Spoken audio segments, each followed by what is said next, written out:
Welcome to Figuring Out Homestead Life with Ginny and Allison. Hi, Allison. Hi, Ginny. How are you today? Good. How are you?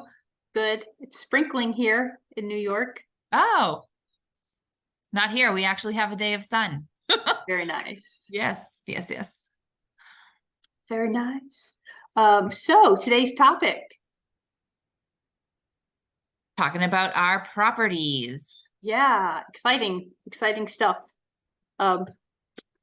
Before we start talking about our properties, I'm going to stop moving around. Do we want to talk about what we've been doing this week so far?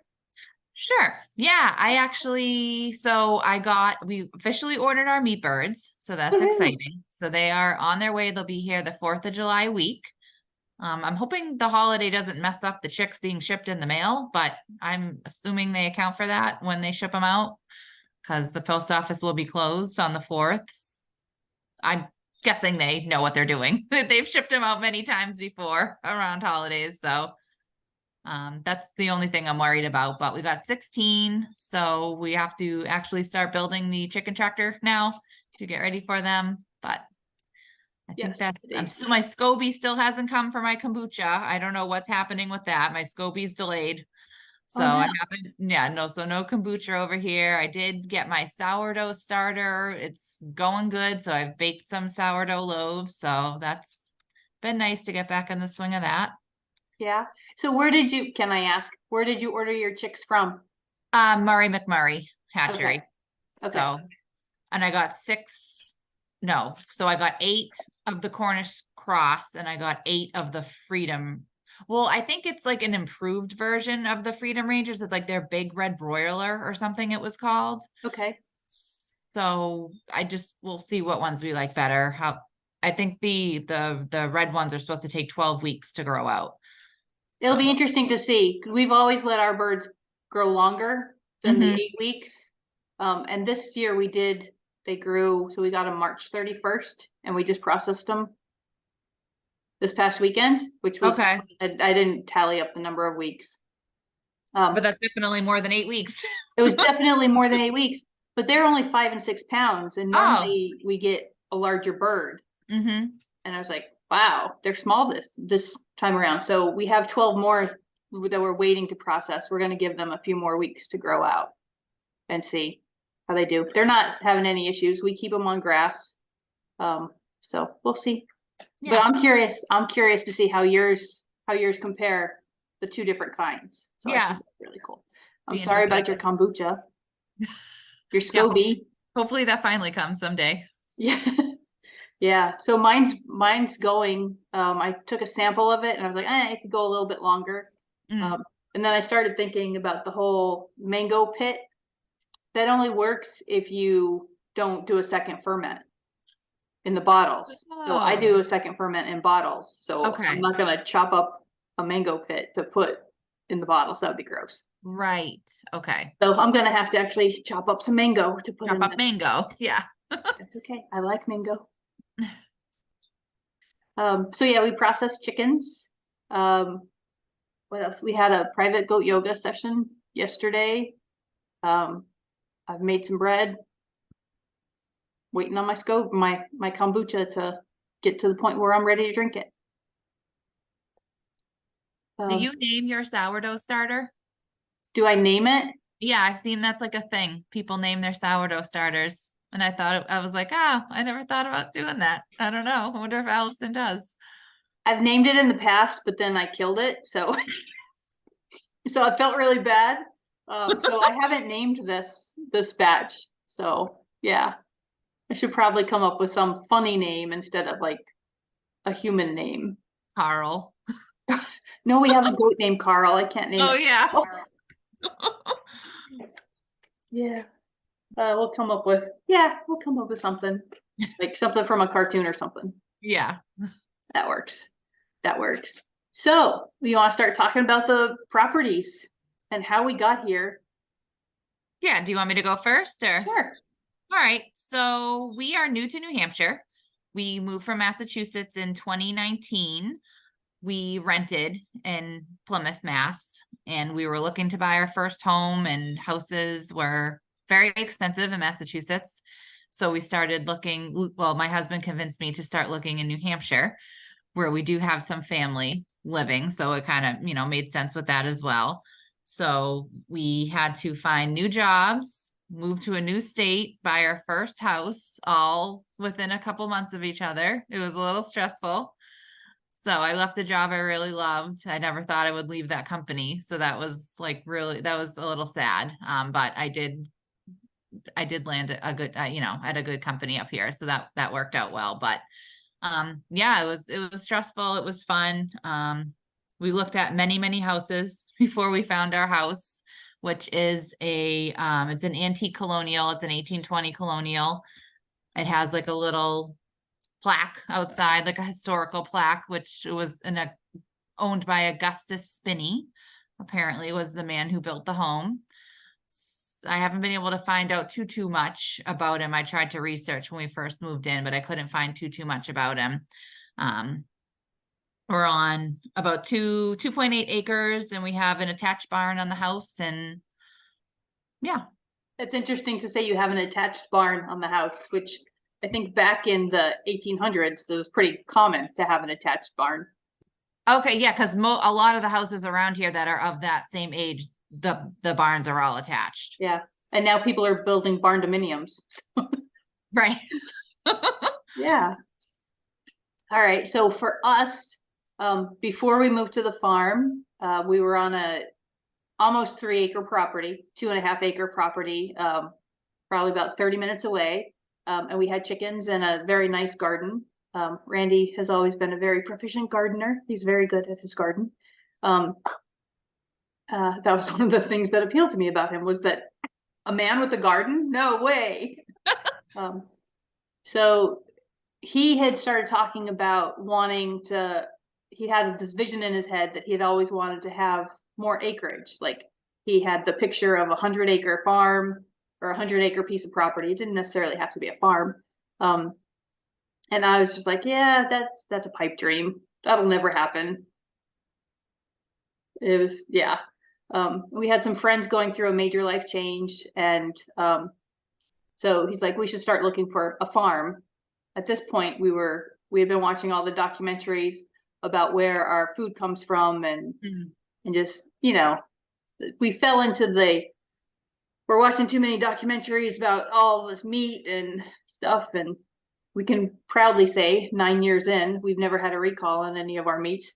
So we found this property in 2013, the end of 2013, and I actually found it on Zillow. The previous owner had listed it like 4 different times and had taken it off the market. And each time she had come down in her price.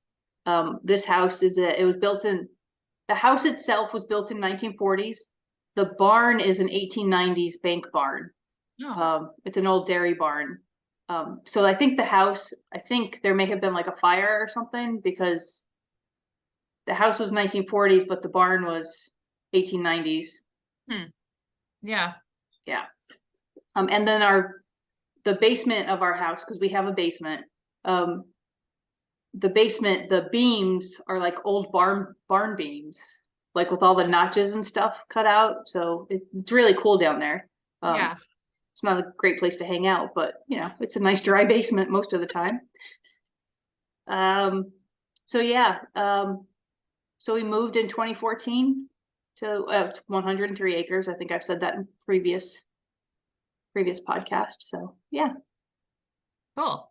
So what have you guys changed since you've been there? Have you done any additions? I know you have, but I laugh. So Randy has allergies. So the first day we moved in, before we even unloaded the truck and the trailer, we had friends up, and the carpets were pulled out because the previous owner had pets. So the carpets had to come out, and it had to get cleaned really good. So yeah, so the carpets came out. We have gutted. So we gutted down to the studs, the kitchen, completely redid the kitchen, completely redid upstairs. This room used to be the garage. It's now our family room, and I love this room. This room is the most recent room we've done. We still have yet to do our bedroom and the dining room, which used to be the living room. we're turning that, you could see it back there. It's beyond the kitchen. We're going to turn that room into a dining room and someday build a beautiful long maple table so that we can have family dinners. Nice. Not in the kitchen. And then we've built structures around the farm. We could talk about that later. What have you guys done to your house? We haven't really done much to the interior of the house. There's an addition that was put on at some point here that they did, I think, quick and kind of cheaply. They needed a place for an ailing parent. So the stuff that was in that space was, not that great. So we did pull out that carpet, we actually put in bamboo because it was more cost effective than hardwood. So we put that in, just done some painting, nothing really major. Luckily, most of the stuff that we've done has been outside. So. Yeah. Well, that's one thing. All of the work that has been done on this house, Randy and I have done together. Right. Yeah. Same here. We're not of the mind to pay somebody else to do something that we may not do it perfectly, but we'll do it. Yeah. At like half, at least, well, probably even less than half the cost. Yeah. That's definitely. Good thing about having a handy husband. Yes, indeed. I want to say another reason why we moved from the old neighborhood to this neighborhood. Randy had lived in that house for 20 some years. His kids grew up in that house. He thought that it would be good for he and I to have a fresh start, away from the neighborhood where he was the volunteer fire chief. It sounds kind of sad when I say it that way. But also, ex-wives lived in the neighborhood. So it's like we needed a clean space start for just the two of us. Yeah. Yeah. So what have you done outside? So outside. A lot. So I was going through my photos, and the day that we moved in, I have pictures from the house looking down to the barn.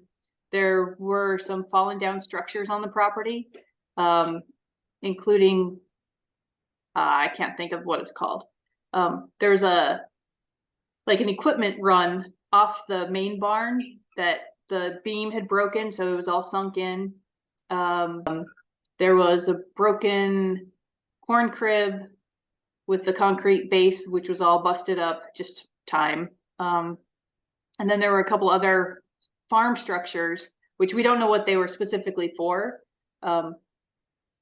So we built a cabin, 2 cabins. We built 2 cabins. We built a farm store. We built an education space. We were going to call it an outdoor kitchen, but it's New York, so it's an education space. And yes, I said that on a podcast. Yeah, it's not a kitchen. It is an education space. It's where I'll be teaching people, hopefully in person, how to make goat milk soap. And maybe we can get into some chicken processing classes, hands-on chicken processing or turkey processing. So we built those buildings. We've mowed a lot. Mowed some more. Keep mowing. Our neighbor hays our field. They just recently actually plowed. There was and put in corn this year, with the stipulation that they don't spray, and they have to use, something that's not going to hurt the earth. I'm very into stewarding our land and taking care of it. And I don't, with the bees, I can't spraying things that will kill the bees. And and so we have put in a garden. It took us a while to put the garden in. Probably the first 2 years of being on the farm was like cleanup, figuring out spaces. So then we didn't put a garden in, I think, until year 3.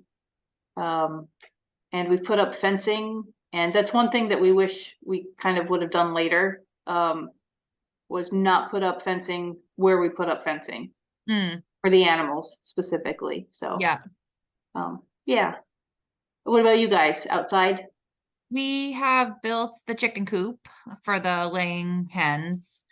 With the run, they have so the coop with the attached run. We've put in 2 vegetable gardens, kind of because how the property is not really ideally laid out. So we have a lower level garden, veggie garden next to our driveway. And then we have one up on the hill in the one flat area that we have up there. We've put in maybe a little more than a dozen blueberry bushes. So we have like a little blueberry patch area. We have a raspberry patch area.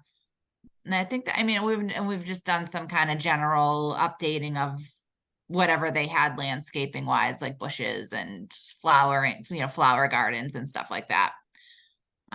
So not too much, although we did put in a fence for the dogs. Yeah. There wasn't a fence here, and it's a busy road, so we had to put a fence in. So we did do that, but that's really about it. So we haven't luckily had to do too much stuff. We do have plans to expand the garden on the hill. So we currently have that tarped off to kind of kill the poison ivy and like all the bramble, whatever, everything that's just growing wild up there. So you need to rent some goats. We actually have someone coming on Monday to give us a quote. Oh, good. So just like a rental, you guys aren't going to keep goats. Not that I don't want you to keep goats. Yeah, not right now. Although Luke was like, once you walk out the window and see the goats outside, you're probably gonna be like, oh, let's just get goats. But yeah, so they're coming Monday to actually give us a quote because our well is like overrun with the poison ivy. We can't even see where the well is, and just it's real bad. So that we'll see what that costs. So I have no idea what that would even. I don't know what the cost is going to be for that. So we'll see. Oh, I can't wait to see pictures. Yeah, so that'll be fun. They rent goats and they rent out sheep apparently I think the sheep is more for when you're trying to reclaim a pasture. Yeah, they're more grass eaters where goats will forage and eat all the stuff, the brush type of stuff. Right. Yeah, because there's a lot of wild like blackberries and raspberries. They'll love that. And that's good for them too. Right. It's just they just have to check to make sure there's nothing poisonous for the goats growing around. And I'm assuming they'll ask us if we've like sprayed, and which we haven't because the chickens nibble on stuff and everything too. So yeah. Very cool. That's exciting. Yeah. You get goats. You get the benefit of goats without having to, keep them. Yes. So the other thing is, when goats are eating poison ivy, you really don't want to be loving on them and petting them. Well, right. If you have a reaction. So yeah, because I'm like, oh, we could get milking goats, so that if they're in the poison ivy, I won't be able to touch them. So yeah. Well, no. So talking of poison ivy, any snags with your property, like the closing and? Not really any snags with the closing. That all went pretty well. It was our first experience ever buying a home, so we really didn't know what to expect, and we weren't selling to buy, which I think that seems like it's a little more complicated. So it was pretty, I mean, as far as I know, I think it went pretty well. So that's great. And the previous homeowners were really, really nice. They'd lived here for like 30 years or something, raised their family here. So at the closing, the woman was hugging me, just asking me to please love her house. And we still have in the laundry room, there's on one of the walls, it's all her heights of all her children growing up. So we kept that because that's just, whatever. You're sentimental like me. Yeah. It was just nice to have. So no, everything went pretty good. How about you guys? We hit a few snags. So we were selling the old house.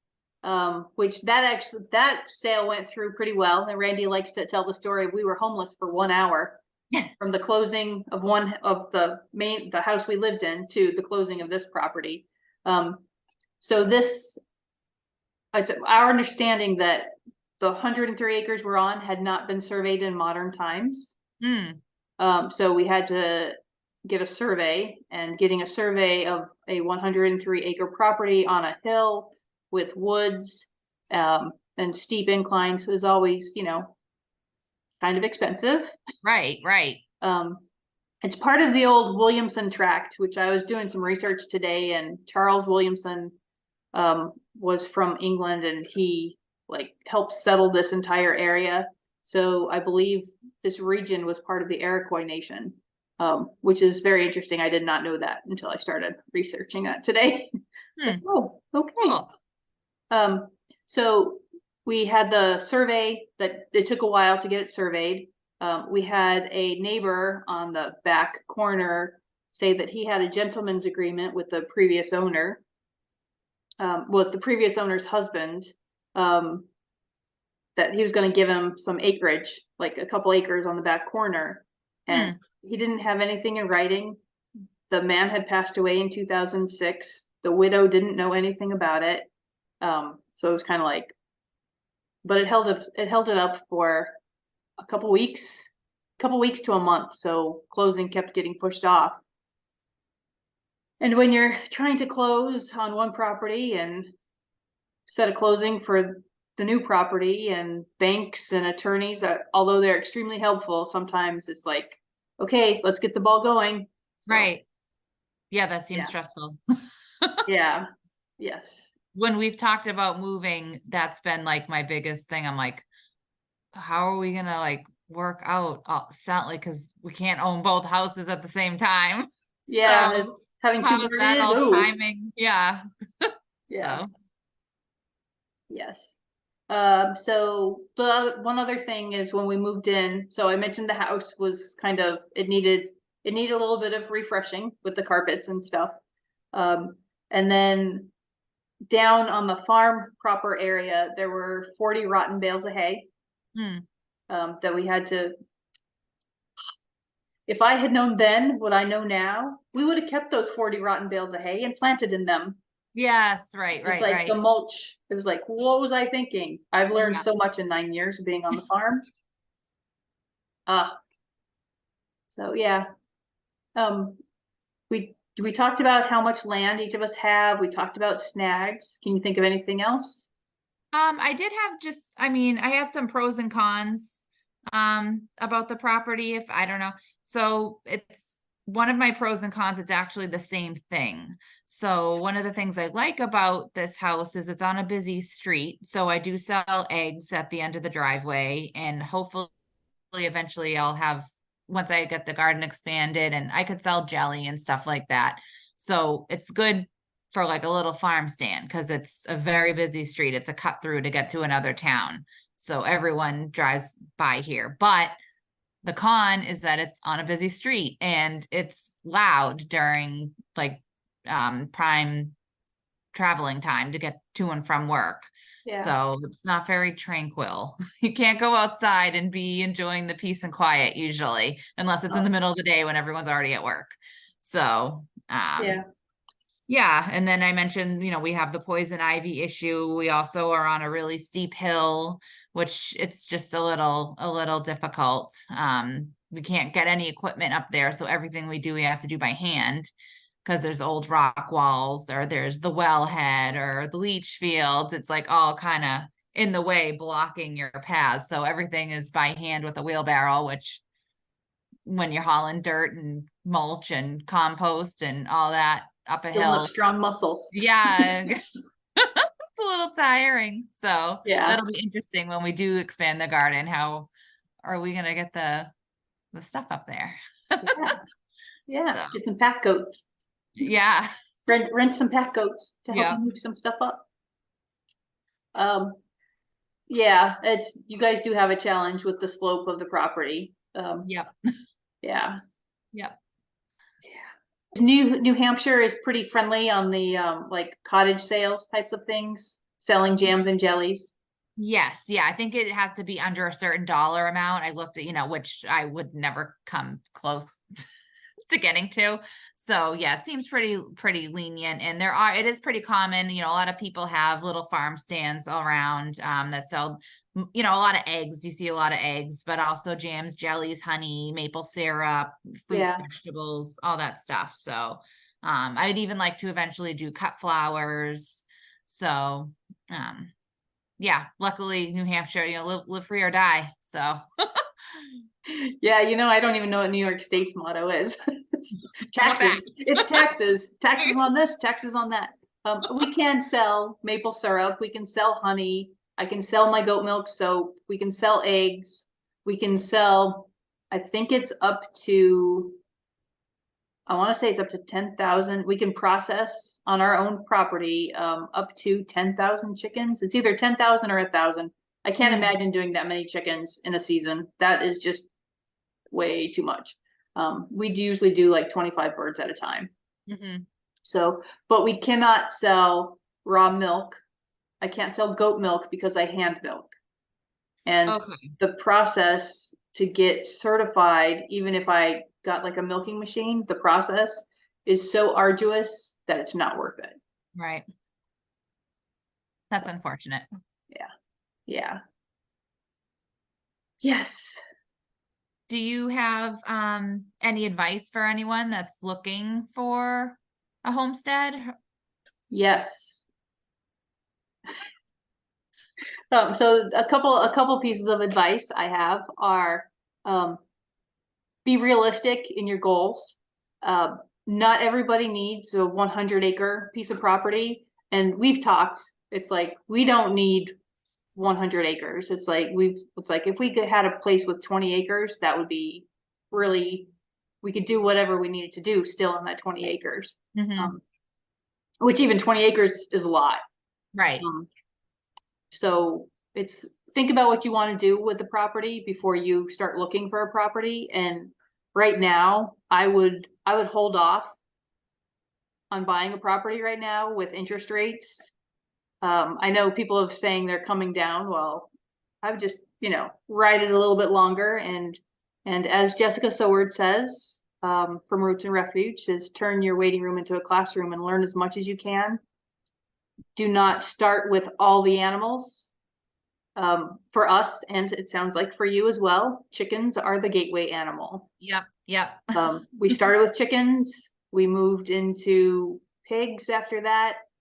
Then we moved into goats and then cows, but not all at once. And, space it out, learn as much as you can about each animal. If you're going to add animals to the farm, learn as much about gardening and composting and permaculture.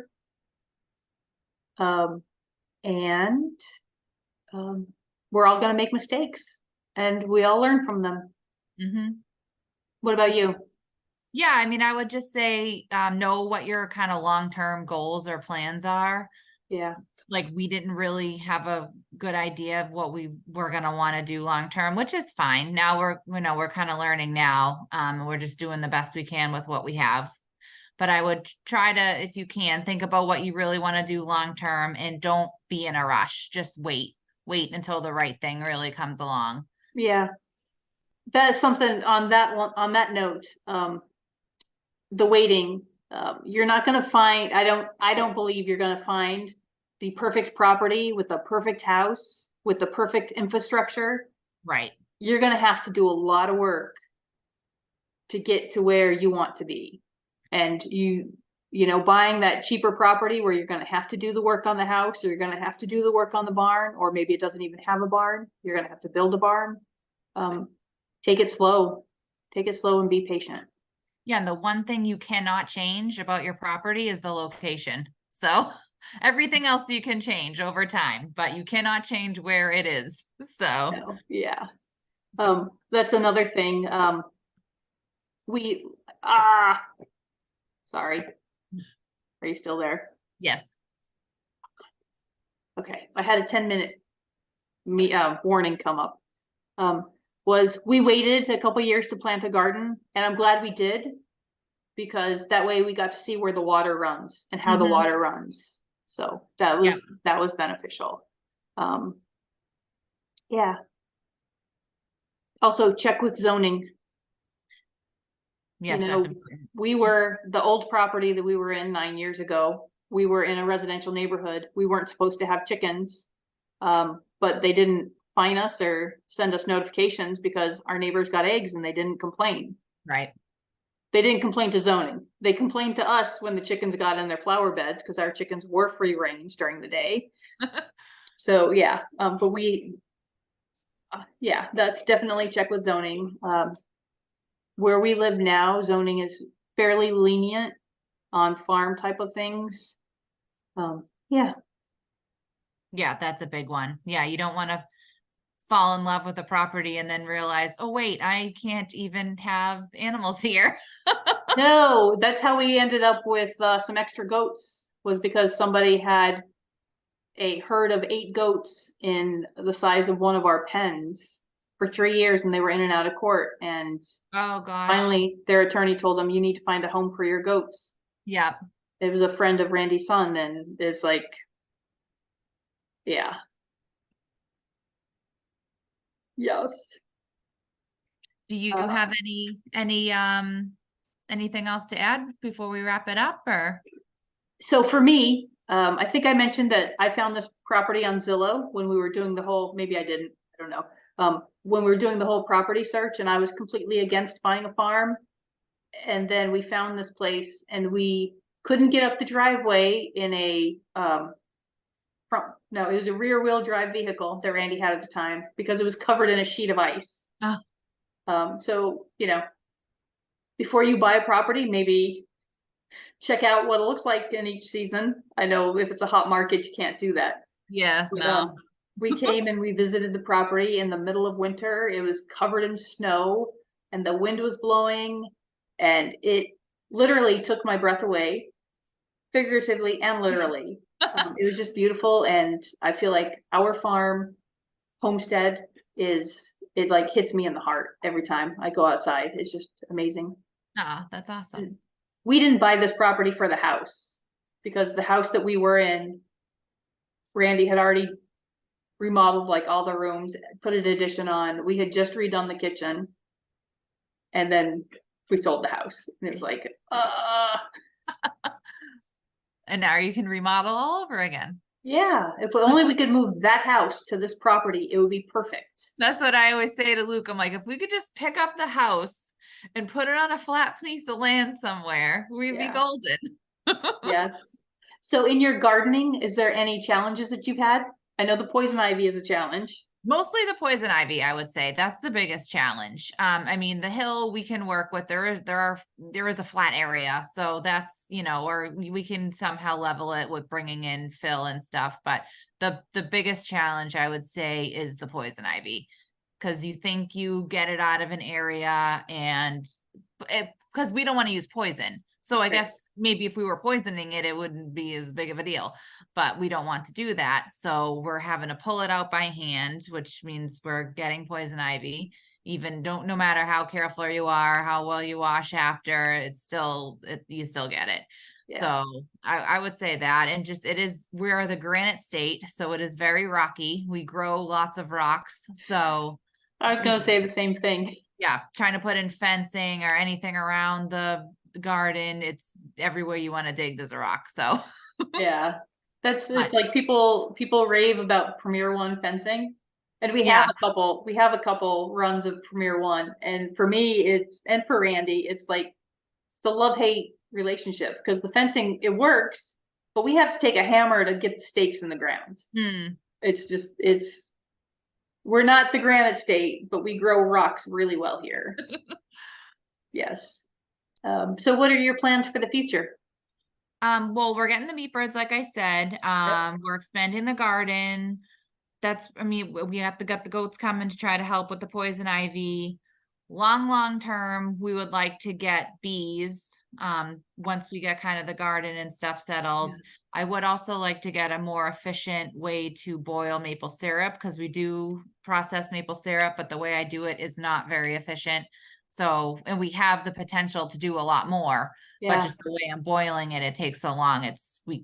I'm really at capacity. So I would like to get something in place to make that a little more smoother. Yeah. What about you guys? So we're working on siding buildings. So we're cutting lumber, cutting trees down to turn into siding for projects around the farm. We have lots of siding projects. Randy's building a tiny house on wheels that we can use and put on hip camp. Our long-term goals are to start teaching on the homestead, like doing homestead-based classes. And we'd like to build our own cabin in the woods on the other side of the property. I don't know if that's going to happen. It's a long-term goal. Yeah, long term. Yeah, we're very fortunate where we are in New York State. We're part of the Finger Lakes region, so there's lots of things to do and explore in the summertime. Spring through fall, there's lots to do and explore. So we're situated in a good spot. Yeah, I still want to go to Glen Watkins. Is that what it's called? Watkins Glen State Park. Okay. Yeah, it's like 22 miles from us. Yeah, I saw the sign the last time I was driving home. Like, oh, it's right there. Right. Yes, it really is. Then the best thing to do is hit that early in the morning. Because it gets really crowded in the summertime. I bet it looks beautiful. Yeah. Next time I go up there, we're going to have to. Have you been to the windmill? Is that the big farmer market thing? Yes. Yeah. Yes. That's where I got all my apples last year to make my applesauce. Okay. Great. Great. Yeah. Yeah. I'm trying to think of what else. You haven't been to the Bison Ranch. No. Which is just like right in the valley. I think I've seen the bison. Can you see them from the cabin that me and Luke stayed at there? Yeah. Yeah. You can see them through the trees. Okay. Yeah. In the fall and the winter, it's easier to see them. Yeah. Yeah. What fun is there to do around you?